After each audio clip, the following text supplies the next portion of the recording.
Hello, good afternoon, and welcome to the Midday News on 3FM 92.7. My name is Beatrice Edu. The news is also live on Kasmi 107.1 FM and across the world at 3news.com. Coming up in the next 30 minutes.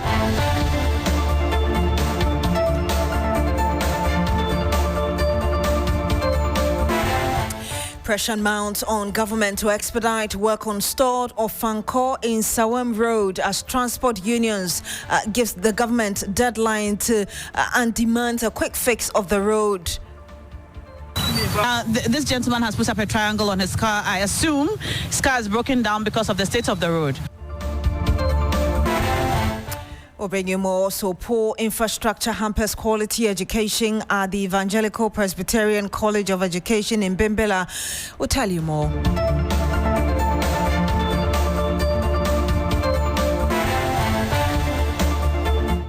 And much later, headmaster of Vakpo Senior High School summoned by Ghana Education Service following a 3FM report on the poor state of infrastructure in the school.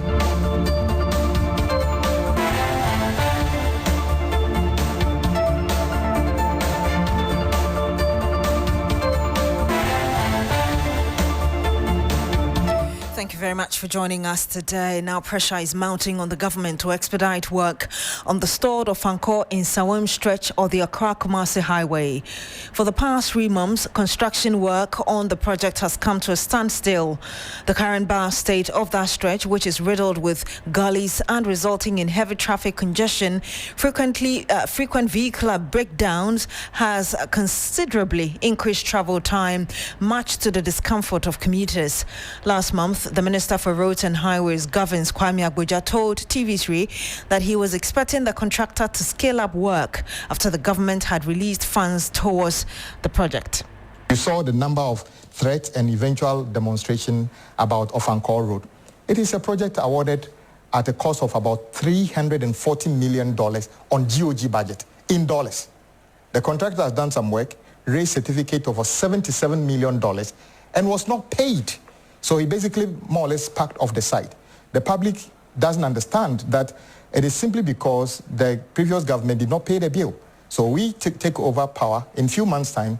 We are expected to pay the $77 million, which is money due the contractor.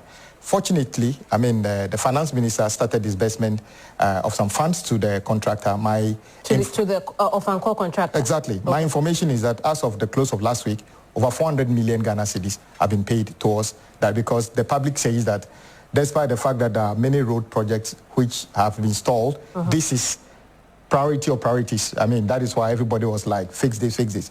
And then... Right, so then hang on, before you move on, we should expect some work to be done on the Ofankor stretch. Without a doubt. If you are a contractor, we pay you that kind of money. We have prioritized your project amongst others. I expect. You can say that, but remember also that the contractor is owed for work done. Yes. Right? Yes. So if tomorrow you morning, 400 million cedis, yes, right? Yes. It could be that it's only deferring a bit of what is done already. That is not how it works. That's not how it works. Received other payments in the past. Okay. So without a doubt, I'm expecting that contractor's activity on site to scale up significantly from this week, because it's received some money. Because I know contractors also have received nothing, and they are still on site working. So without a doubt, I'm expecting a significant scaling up of activity on site. And you heard the Roads Minister Kwame Governs Agboja. However, the expected scaling up is yet to be felt, as the road appears to have deteriorated further. Already, public transport operators have threatened to embark on a strike if the road is not fixed by September 21. This morning, our news team visited the project site and engaged the monitoring public on the state of the road. This gentleman has put up a triangle on his car. I assume his car is broken down because of the state of the road. Hello, sir. What's your name? Jeff. My name is Jeff. What's happening to your car? We get I think, electrical fault. Is it because of the state of the road? Yeah, we went into the water. That's why it happened like that. The water right up there? Yeah. And what happened? And the car stopped moving. So that's why we parked here. How often do you use this road? No, we just used it yesterday. Only yesterday? And your car is broken down? Yeah. You don't live in the area? No. All right. As a first-time user of this road and seeing the effect it's had on your vehicle after using it just once, what would you say to the government and the people responsible for ensuring that this road is fixed? They should fix the road, because I think people are suffering on the road and cars getting breakdown. We saw so many cars when we were coming, not knowing we are also coming to face the same thing. So I think if they have the funds, they should fix it. A manhole intino and no nema traffic trailers na echumu no tankers ni trailers ni nyina no omu chumu a obon se ka na ekona ni trim na ebu na kasi kwan mu ti yesra aban ni sa aban ni betimi ni animu yi on betimi di anwea bi kura be fele so ama cars no ebetimi akọ ententem kakra anka ebeye yende eno ni yen problem ama saman for ye fi enkanka no omo won nsem omo ka ho edin ma omo sesi omo kwa omo fa trade junction and no copy media kotoku and on the ako on share kwan no nya mai na brewa hadudu oh me see emu futuro nso to say aye bre kwan no ho won ga cars ni nyina ye ntumi nko be won say the ne krampo the high free by traffic no kwara timi sisisa nti ne yesre papa so nti na nim be hwe kwan so mai wase. And you heard some frustrated commuters on the Ofankor Nwasam stretch of the Accra-Kumasi Highway. Let's speak to Stephen Kweku Atachi. He's Chairman, National Road Contractors Association. Good afternoon to you, sir. Thank you very much for joining us. Yeah, good afternoon. Thank you very much for your listeners. The roads minister says the contractor has received, as in the contractor for this very project we are talking about, the Ofankor Road, has received some payments. That was some weeks back. Are you able to tell us why the project is not progressing as expected? Yeah, first of all, thank you very much. It was last week, and we were expecting them to be on the road either Saturday or that Friday. But very unfortunately, we, the contractors, if you leave a site, when you are coming back, it's a whole cost. You have to mobilize, let's say, for instance, you have to bring a grader, you have to lift it, and that will be a cost. If a dozer, you have to lift it. But when you are resuming at the site and the work is going smoothly, those, mobilization, it will be, I would call it a profit, to let the work move smoothly. But the good news is that the minister, they have, tried to fix or give some money to the contractor. So that's where my question is. What I asked you earlier was that the minister has already confirmed that the contractor has been given the money needed. So the question I asked you was to tell us why there's no work on that road. Yes, I was saying the money was paid last week, if I'm right. So since it's paid last week, it is not like a coffee you put inside the water, then you see the color. No. You have to mobilize before you move to the site. Maybe you park the tipper truck down for some time now. You have to go to the organizer and put those tipper trucks at a good condition before you move. So I want to use this platform to let the whole country knows that where we reach now is shorter than where we were. Because it's very unfortunately, government go, government come.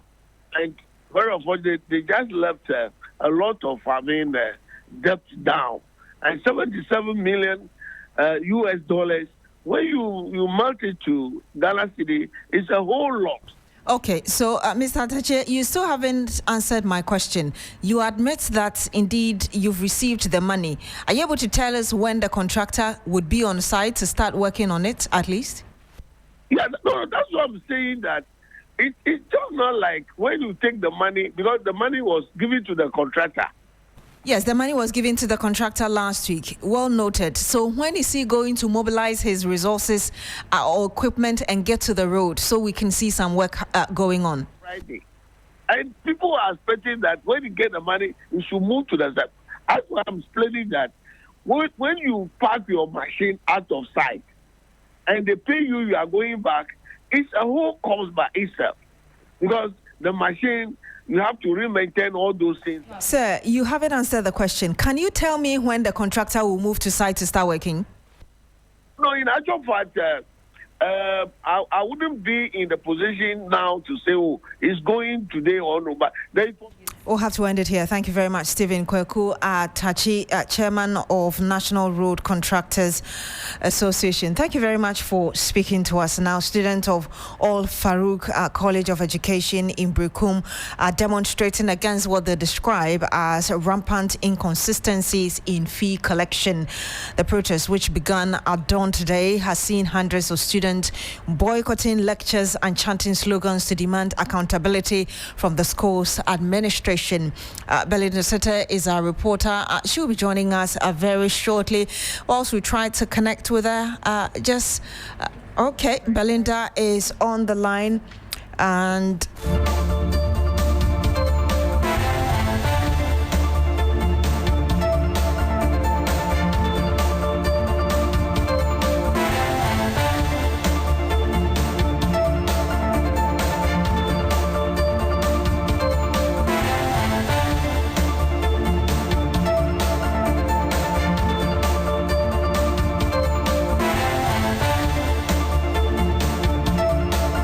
Some 12 minutes past the hour of 12. When we come back, we'll bring you an update from what's happening where Belinda is and some more from across the country. Don't go away.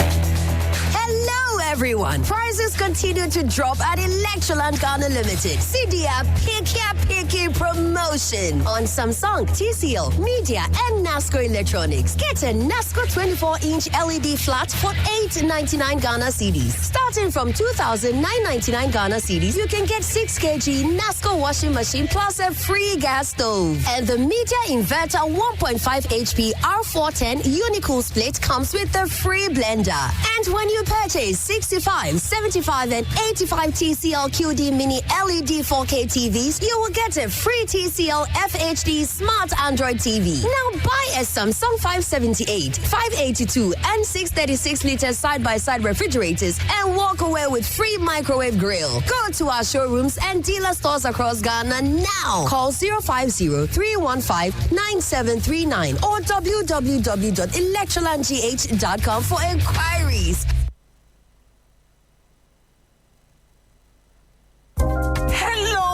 Ghana. It's a new year and Bills Microcredit is here to support your dreams. If you're not working but want to start a business, don't let money stop you. With just your Ghana card, you can get a loan to turn your ideas into reality. Already running a business? Need more capital? Or are you a salary worker looking for extra funds? Bills offers fast and easy loans with no collateral, no deposit, and no SUSI savings required. Wherever you are, whatever you need, Bills makes it happen. Call Bills Microcredit today. Call 0596-920-833 or 0302-200-390 and get started. Bills is licensed and regulated by the Bank of Ghana. Bills, financing your needs. Terms and conditions apply.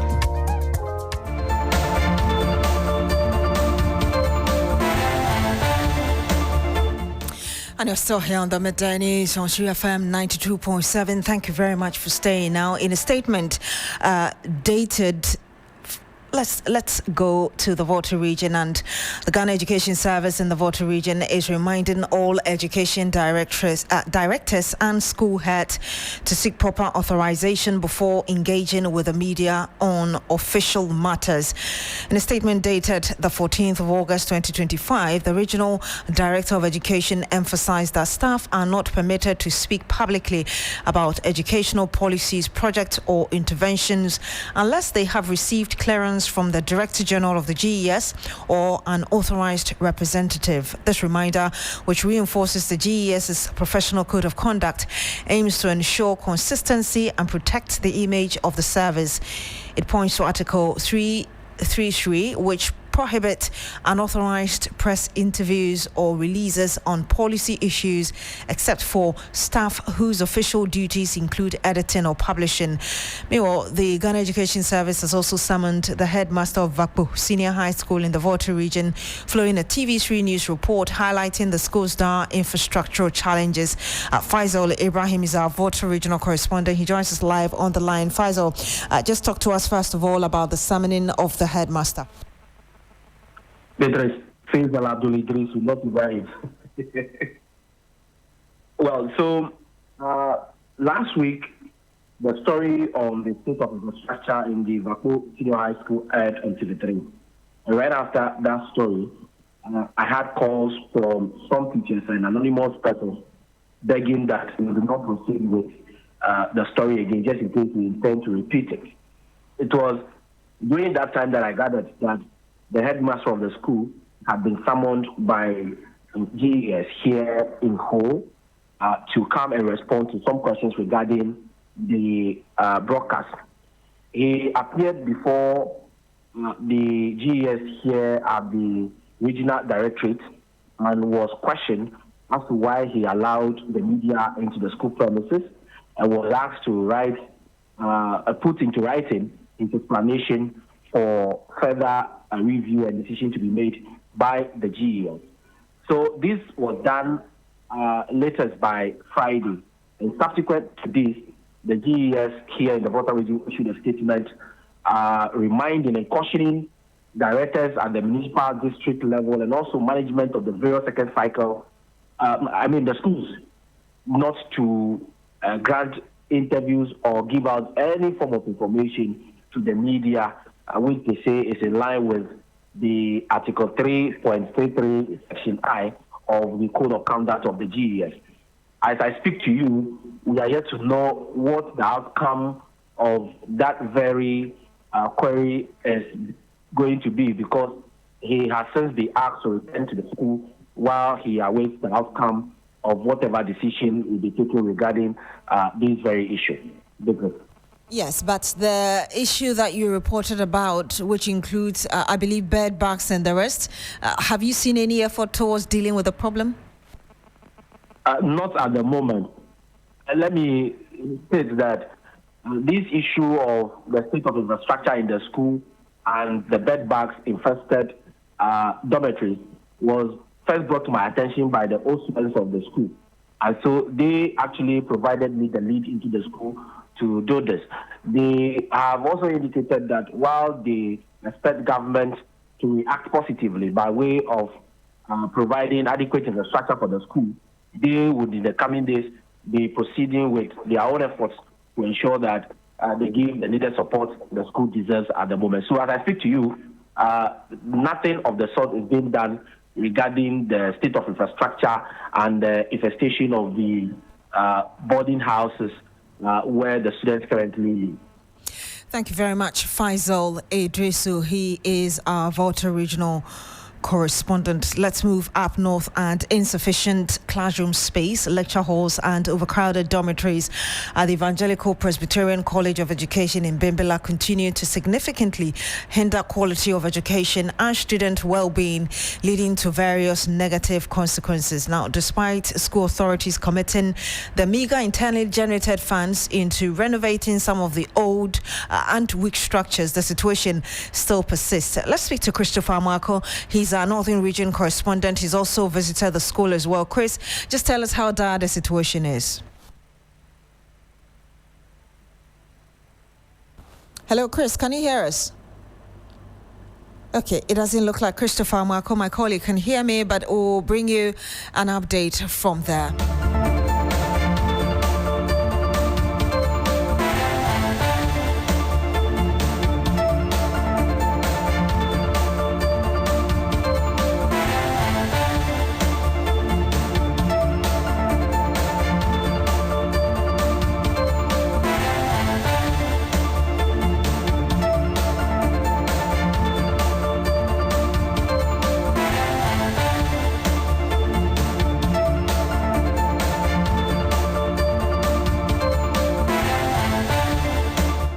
And you're still here on the midday news on 3FM 92.7. Let's see whether Christopher Nwasam can you hear me. Chris, can you hear me? I can hear you, Beatrice. Excellent. I was asking you earlier to paint a picture for us how dire the situation is like in the school. Yes, so Beatrice, I can say that the situation is not impressive at all if you get to the EP College of Education in Bimbilla. Now, what happens is that since the establishment of the school, there hasn't been any major infrastructure in the school. And so the old infrastructure that the students have been managing, and you know that population has increased in the school. And so if you go to the girls' dormitory, for instance, a small room, you have 18 to 24 of the students managing in that room, leading to overcrowding. And so it's a very dire situation for them. They complained of some diseases that they contract as a result of that. They are unable to also study while in the dormitories and other challenges that they have raised. Let's take a listen to the students. I'm sorry we don't have the students, but Chris, what I do understand is that this school was established in 1962, and I hear you say that there's not been any major renovation, as it were, for the school. But what are authorities doing to resolve the issue? Okay, so the principal, together with the Evangelical Presbyterian Church, have been ensuring that they through the use of the internally generated fund, renovate some of the old structures on campus. They are also putting up some pavilions to ensure that the students, the overcrowding in the classrooms are minimized. And so the only challenge is that when it's raining, these students are unable to sit in the pavilions to take their lectures. And so it's a worrying situation, though authorities are putting in their effort. But they are also appealing to government to ensure that through the common Get Fund project, they come to give them some dormitory and classroom blocks. Thank you very much, Christopher Nwasam. He's our Northern Region correspondent.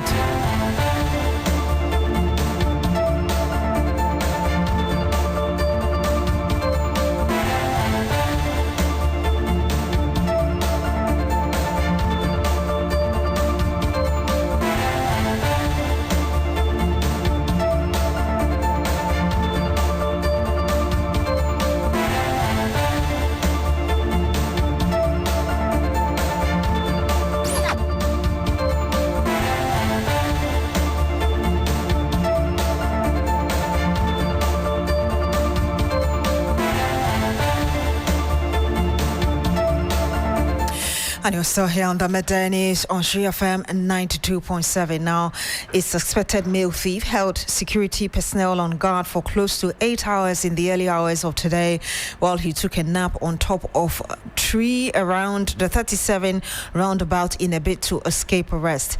The man, whose identity is not yet known, was seen attempting to cut down a banner on a billboard. Ofankor is with our health desk. She joins me in the studio with more on this. Sarah, first, if you can tell us the background to the story and how the suspected thief, as it were, ended up on top of that tree. Well, Beatrice, unusually, this was a scene that was a surprise to every eyewitness who was around. So I understand around 12 a.m., the dawn of Monday, some guys were about to mount a billboard for an organization. Then they happened to chance on this said unidentified man chopping off a close-by billboard with the scissors. So when they blew the alarm, I think he didn't find any possible avenue to escape than the tree.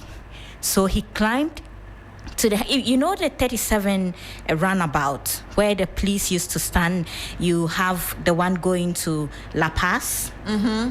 And then the one going to and then the Lands Commission. Then you have 37. So it's where the traffic intersection where the police officer have been standing. You see this very huge tree, very tall there. That was where he was hiding. So we actually had hint of the issue around 2 midnight when you see the police vans and the fire service vans stationed trying to coerce him to calm down, but he refused. And you could see in the video that it's like he's He's in his bedroom.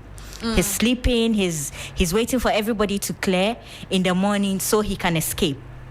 Indeed, this morning we followed up to the scene. A lot of people were actually around hoping to see how he would eventually get down, because it's been close to 8 hours and he's still on the tree. He's not budging, and then eventually the police had to leave. I don't know why the mission to arrest him was abandoned, but he monitored and realized that people were gradually dispersing, and then he climbed down.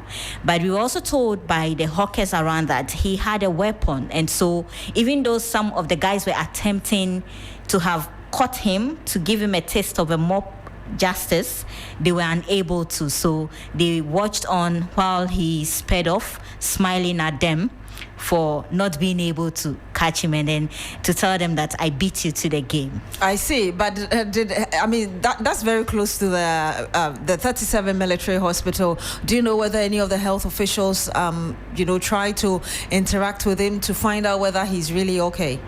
So not with the health officials, but these security personnel are usually trained in psychology. So I found out that they tried to speak to him. You could even see in the videos where they were trying to coerce him to find out what's the problem. He should calm down and let's talk. But I think his instincts was telling him that if he calms down, he will be arrested. And so he refused and stayed there until they got tired and then left. Interesting. Thank you very much, Sarah Penkro. She is with our health desk.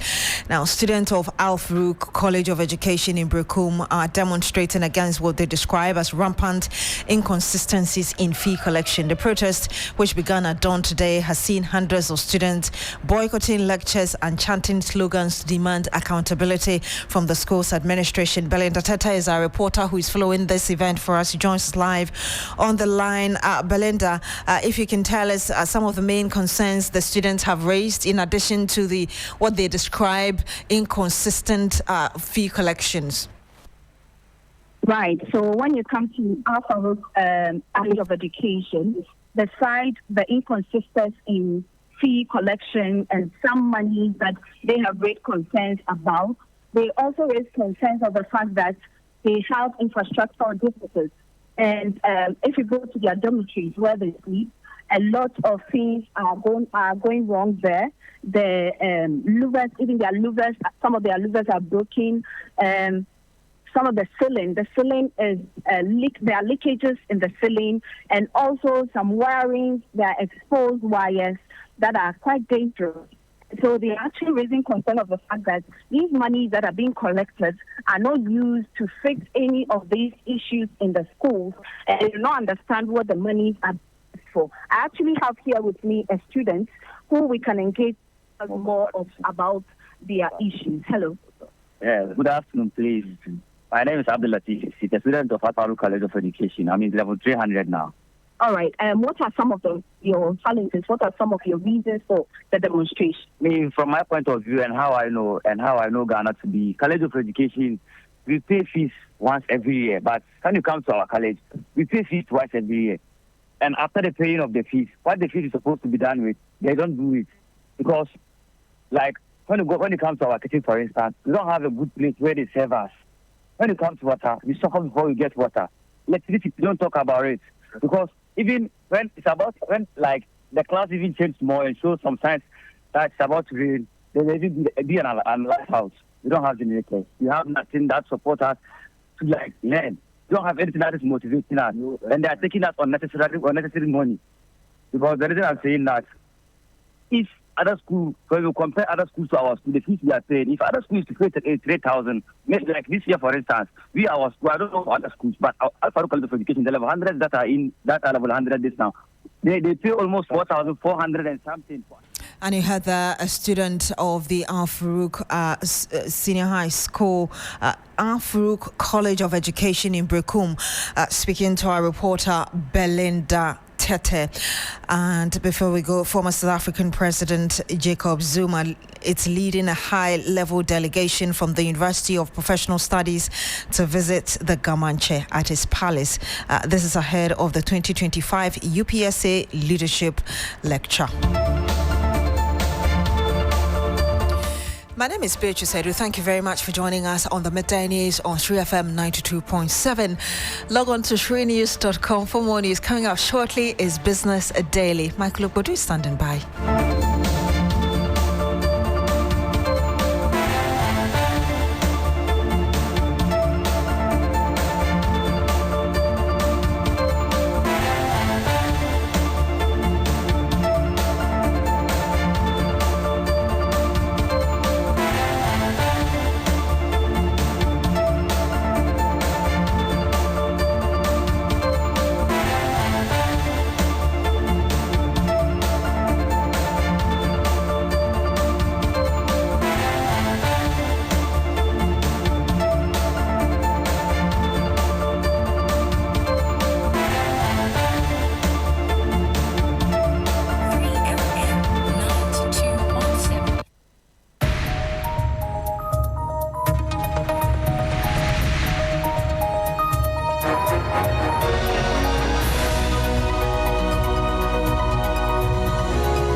Hello there, good afternoon and welcome to Business Daily here on 3FM 92.7 with me, Michael Obodu. Coming up, oil marketing companies hold pump prices steady as competition overrides industry projections of marginal petrol price adjustments. We'll bring you details. Also, government treasury bills undersubscribed for second consecutive week as investors tilt towards short-term securities. And Finance Ministry opens public consultations for 2026-2029 budget as it aims to prioritize job creation and private sector-led growth. Details of these and many other stories coming up shortly. Please stay.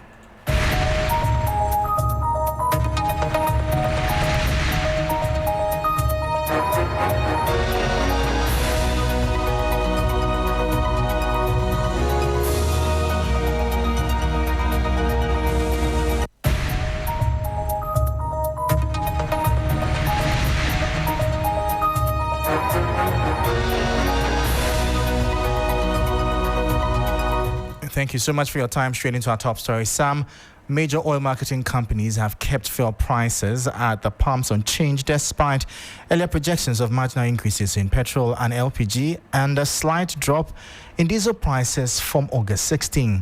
Industry watchers say competition among OMCs is the main reason prices have remained stable for now. Some major oil marketing companies have maintained prices of petroleum products at the pumps, despite industry expectations of marginal adjustments from August 16. Data released by the Chamber of Oil Marketing Companies had projected that petrol and liquefied petroleum gas prices will edge up slightly, while diesel was likely to see a small reduction. However, checks revealed that most OMCs chose to keep their pump prices unchanged over the weekend. Industry sources explained that competition influenced the decision, as the projected changes were not significant enough to warrant immediate increases. Some companies, however, hinted at possible revisions later this week after monitoring market trends. Currently, more than 200 OMCs operate in Ghana, with just 5 controlling over half of the market. The Chamber's chief executive, Dr. Riverson Opon, noted that the competition is expected to keep pump prices relatively stable in the short term. Market checks showed that Star Oil, the market leader, has maintained its prices at 11 cedis, 97 pesos per litre for petrol, and 13 cedis, 45 pesos per litre for diesel, though it had reversed earlier discounts. Allied, on the other hand, reduces petrol price slightly to 11 cedis 60 pesos per litre. The chamber attributed the mixed pricing outlook to a marginal depreciation of the cedi and global market trends, while some industry players also cited the recent 1 cedi levy on petroleum products as a factor adding to pressure at the pumps. Some major oil marketing companies have maintained prices of petroleum products at the pumps, despite industry expectations of marginal adjustment from August 16. Data released by the Chamber of Oil Marketing Companies had projected that petrol and liquefied petroleum gas prices will edge up slightly, while diesel was likely to see a small reduction. However, checks revealed that most OMCs chose to keep their pump prices unchanged over the weekend. Industry sources explained that the competition influenced the decision, as the projected changes were not significant to warrant immediate increases. Some companies, however, hinted at possible revisions later this week after monitoring market trends. Currently, more than 200 OMCs operate in Ghana, with just 5 controlling over half of the market. The Chamber's chief executive, Dr. Riverson noted that the competition is expected to keep pump prices relatively stable in the short term. Market checks showed that Star Oil, the market leader, has maintained its prices at 11 cedis 97 pesos per litre for petrol and 13 cedis 45 pesos per litre for diesel, though it had reversed earlier discounts. Allied, on the other hand, reduces petrol price slightly to 11 cedis 60 pesos per litre. The chamber attributed the mixed pricing outlook to a marginal depreciation of the cedi and the global market trends, while some industry players also cited the recent 1 cedi levy on petroleum products as a factor, adding pressure at the pumps. And that was the 3 Business News Desk report. Now, for the second week in a row, government treasury bills have been undersubscribed, raising fresh concerns about investor appetite for short-term to medium-term securities. According to auction results from the Bank of Ghana, the treasury received a little over 3 billion cedis, about 30% short of its 4.24 billion cedi target. The following report has the details.